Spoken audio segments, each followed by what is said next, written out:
नमस्कार दोस्तों, हमारे हिंदी साहित्य चैनल में आपका स्वागत है। आज हम यूजीसी नेट यूनिट 7 के अंतर्गत लगी कहानी चंद्रदेव से मेरी बातें पढ़ेंगे। यह कहानी बहुत महत्वपूर्ण है, आप भी मेरे साथ इस कहानी को पढ़िए। यह कहानी राजेंद्र बाला घोष बंग महिला के द्वारा लिखी गई कहानी है। चंद्रदेव से मेरी बातें कहानी का प्रकाशन वर्ष 1904 ईस्वी में हुआ है। यह रचना प्रसिद्ध साहित्यकार राजेंद्र बाला घोष बंग महिला द्वारा लिखी गई कहानी है, जो मुख्य रूप से सरस्वती पत्रिका में प्रकाशित हुई थी। इसे हिंदी साहित्य की पहली राजनीतिक एवं व्यंग्यात्मक कहानी माना जाता है। चलो दोस्तों, आपका हमारे चैनल में स्वागत है। अब चलिए शुरू करते हैं हम कहानी को। अगर हमारा यह चैनल अच्छा लगे या और हमारी कहानियों का यह क्रम अच्छा लगे तो हमारे चैनल को लाइक और सब्सक्राइब करिए, हमारा हौसला बढ़ाइए। ठीक है, तो चलो शुरू करते हैं आज यह कहानी।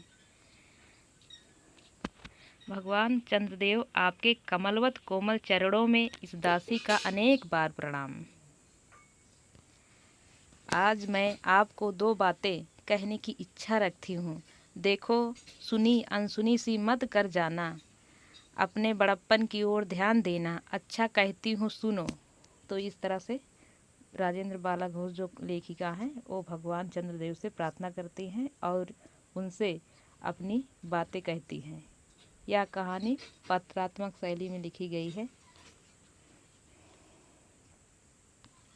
मैं सुनती हूँ आप इस आकाश मंडल में चिरकाल से वास करते हैं। क्या यह बात सत्य है? यदि यह सत्य है तो मैं अनुमान करती हूँ कि इस सृष्टि के साथ ही आप अवश्य आपकी भी सृष्टि हुई होगी। तब तो आप ढेर दिन के पुराने बूढ़े कहे जा सकते हैं। यह क्यों? क्या आपका डिपार्टमेंट महकमे में ट्रांसफ़र यानी बदली होने का नियम नहीं है? क्या आपकी गवर्नमेंट पेंशन भी नहीं देती है? बड़े खेद की बात है। यदि आप हमारी न्यायशीलता गवर्नमेंट के किसी विभाग में सर्विस यानी नौकरी करते होते तो अब तक आपकी बहुत कुछ पदोन्नति हो गई होती और ऐसी पोस्ट पर रहकर भारत के कितने ही सुरम्य नगर, पर्वत, जंगल और झाड़ियों में भ्रमण करते और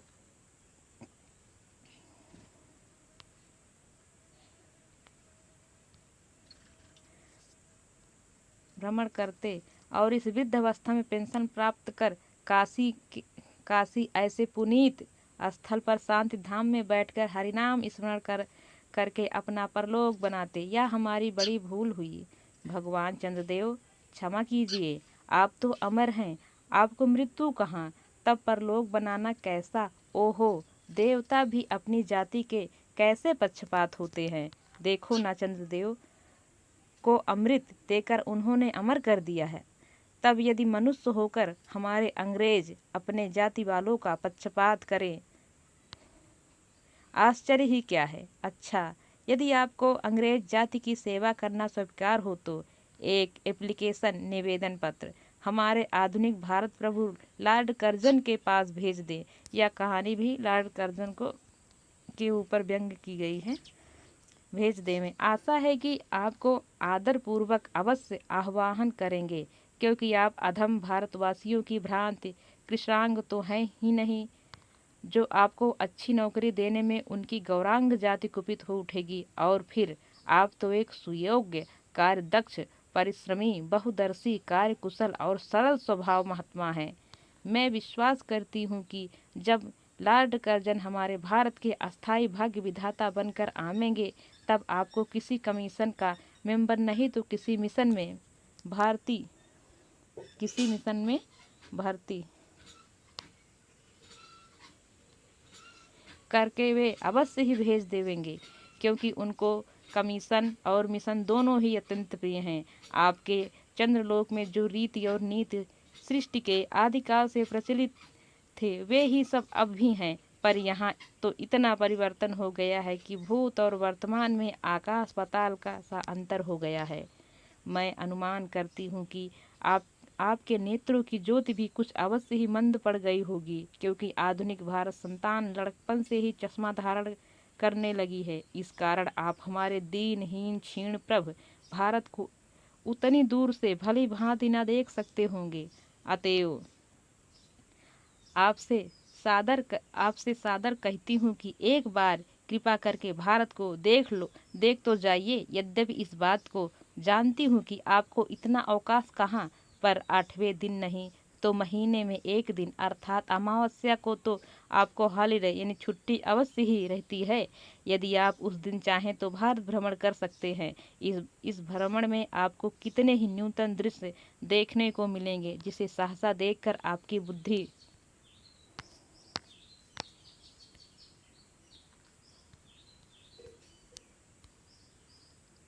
जरूर चकरा जाएगी। यदि आपसे सारे हिंदुस्तान का भ्रमण शीघ्रता के कारण न हो सके तो केवल राजधानी कलकत्ता को देख लेना तो अवश्य ही उचित है। वहाँ के कल कारखानों को देखकर आपको यह अवश्य ही कहना पड़ेगा कि यहाँ के कारीगर तो विश्वकर्मा के भी लकड़दादा निकले। यही क्यों आपकी प्रिय सहयोगिनी दामिनो जो मेघों पर आरोहण करके आनंद से अटखेलियाँ खेला करती हैं, वह बेचारी भी यह मनुष्य के हाथों का खिलौना हो रही हैं। यानी ये बिजली के बारे में कह रही हैं लेखिका जो है। भगवान निशानाथ जिस समय आप अपनी निर्मल चंद्रिका को टबोर मेघमाला अथवा पर्वतों की टोक से बिंदु के गोद में जा सकते हैं, उस समय यदि नीरद वासिनी विश्वमोहिनी सौदामिनी अपनी उज्जवल मूर्ति से आलोक प्रदान कर रात को दिन बना देती है। आपके देवलोक में जितने देवता हैं उनके वाहन भी उतने हैं। किसी का गज, किसी का हंस, किसी का बैल, किसी का चूहा इत्यादि। पर यहाँ तो सारा बोझ आपकी चपला और अग्निदेव के माथे पर मढ़ा गया है। क्या ब्राह्मण, क्या क्षत्रिय, क्या वैश्य, क्या शूद्र, क्या चांडाल, सभी के रथों का वाहन वही हो रही हैं। हमारे श्वेतांग महाप्रभु गढ़ को जहाँ पर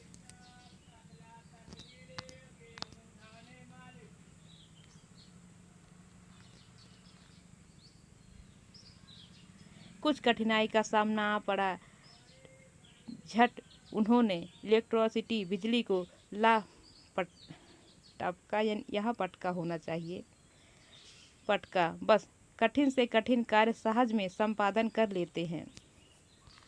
और हमारे यहाँ के उच्च शिक्षा प्राप्त युवक काठ के पुतलों की भांति मुंह ताकते रह जाते हैं। जिस व्योम वासिनी विद्युत देवी को स्पर्श तक करने का किसी व्यक्ति का साहस नहीं हो सकता, वही आज पराए घर में आश्रिता नारियों की भांति ऐसे दबाव में पड़ी हैं कि वह चूं तक नहीं कर सकती। क्या करें, बेचारी के भाग्य में विधाता ने दासी वृत्ति ही लिखा था। हरिपदोद्भवा त्रैलोक के पावनी सुरसरी के भी टखो दिन, क्या है कुछ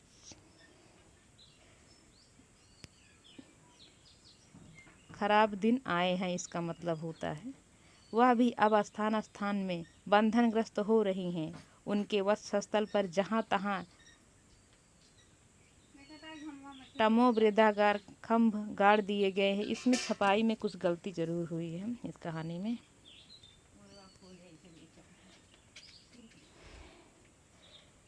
यानी जो पुल बनाए जाते हैं नदियों में, उसके बारे में यहाँ कहा गया है।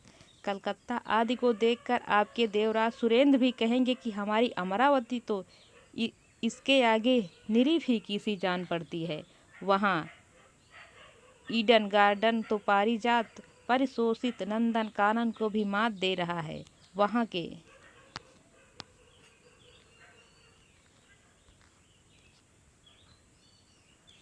विश्वविद्यालय के विश्वश्रेष्ठ पंडितों की व्यापिनी विद्या को देखकर बीड़ा पाड़ी सरस्वती देवी भी कहने लग जाएंगी कि निसंदेह इन विद्या दिग्गजों की विद्या चमत्कारिणी है। वहीं के टर्फो विलियम के फौजी सामान को देखकर आपके देव सेनापति कार्तिकेय बाबू के भी छक्के छूट जाएंगे, क्योंकि देव सेनापति महाशय देखने में खास बंगाली बाबू से जचते हैं और उनका वाहन भी एक सुंदर मयूर है।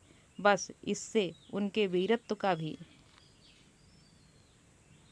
परिचय खूब मिलता है। वहाँ के मिंट टकसाल को देखकर सिंधु तनया, आपकी प्रिय सहोदरा कमला देवी तथा कुबेर भी अचकचा जाएंगे। भगवान चंद्रदेव इन्हीं सब विश्वम्योत्पादक अपूर्व दृश्यों का अवलोकन करने हेतु आपको सादर निमंत्रित तथा सविनय आहूत करती हूँ। संभव है कि यहाँ आने से आपको अनेक लाभ भी हो। आप जो अनादिकाल से निज उज्ज्वल वपु में कलंक की कालिमा लेपन करके कलंकी शशांक, शशधर, शशालांछन आदि उपाधि मालाओं से भूषित हो रहे हैं। सिंधु तनय होने पर भी जिस कालिमा को आप आज तक नहीं धो सके हैं, वही आजन्म कलंक शायद यहाँ के विज्ञानविद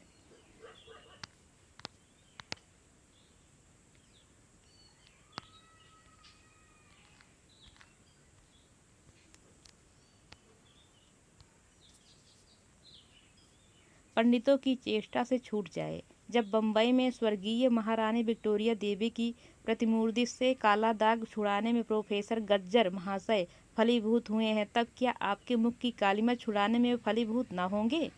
शायद आप पर यह बात भी अभी तक विदित नहीं हुई कि आप और आपके स्वामी सूर्य भगवान पर जब हमारे भूमंडल की छाया पड़ती है, तभी आप लोगों पर ग्रहण लगता है। पर आपका तो अब तक वही पुराना विश्वास बना हुआ है कि जब कुटिल ग्रह राहु आपको निगल जाता है तभी ग्रहण होता है। पर ऐसा थोथा विश्वास करना आप लोगों की भारी भूल है। अतः हे देव, मैं विनय करती हूँ कि आप अपने हृदय से इस भ्रम को जड़ से उखाड़ कर फेंक दें। अब भारत में ना तो आपके और ना आपके स्वामी भुवन भास्कर सूर्य महाशय के ही वंशधरों का साम्राज्य है, और न अब भारत की वह सम्य श्यामलता स्वर्ण प्रसूता मूर्ति ही है। अब तो आप लोगों के आगे एक और द्वीपवासी परम शक्तिमान गौरांग महाप्रभु इस सुविशाल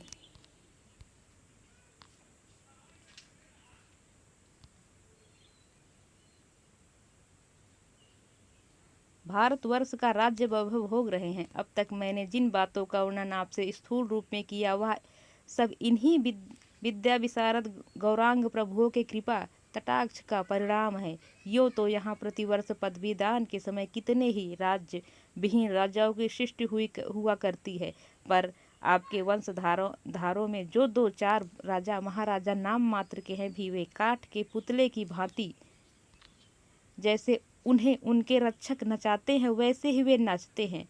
वे इतनी भी जानकारी नहीं रखते कि उनके राज्य में क्या हो रहा है, उनकी प्रजा दुखी है या सुखी। यदि आप कभी भारत भ्रमण करने आए तो अपने फैमिली डॉक्टर धनवंतरी महाशय को और देवताओं के चीफ जस्टिस चित्रगुप्त जी को साथ अवश्य लेते आए। आशा है कि धनवंतरी महाशय यहाँ के डॉक्टरों के सन्निकट चिकित्सा संबंधी बहुत कुछ शिक्षा का लाभ कर सकेंगे। यदि प्लेग महाराज ईश्वर ना करे आपके चंद्रलोक या देवलोक में घुस पड़े, तो वहाँ से इसको निकालना कुछ सहज बात ना होगी। यही जब चिकित्सा शास्त्र के बड़े बड़े पारदर्शी उन पर विजय नहीं पा सकते,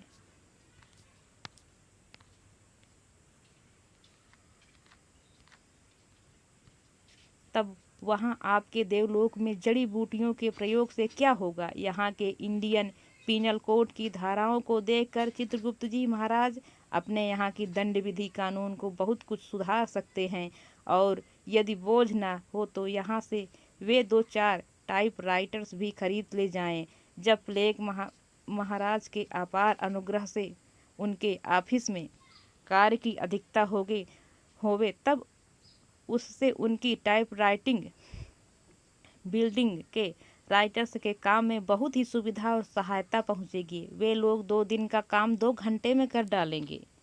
अच्छा, अब मैं आपसे विदा होती हूँ। मैंने तो आपसे इतनी बातें कही, पर खेद है आपने उसके अनुकूल या प्रतिकूल एक बात का भी उत्तर न दिया, परंतु आपके इस मौनावलंबन को मैं स्वीकार का सूचक समझती हूँ। अच्छा, तो मेरी प्रार्थना को कबूल करके एक दफ़ा यहाँ आइएगा ज़रूर।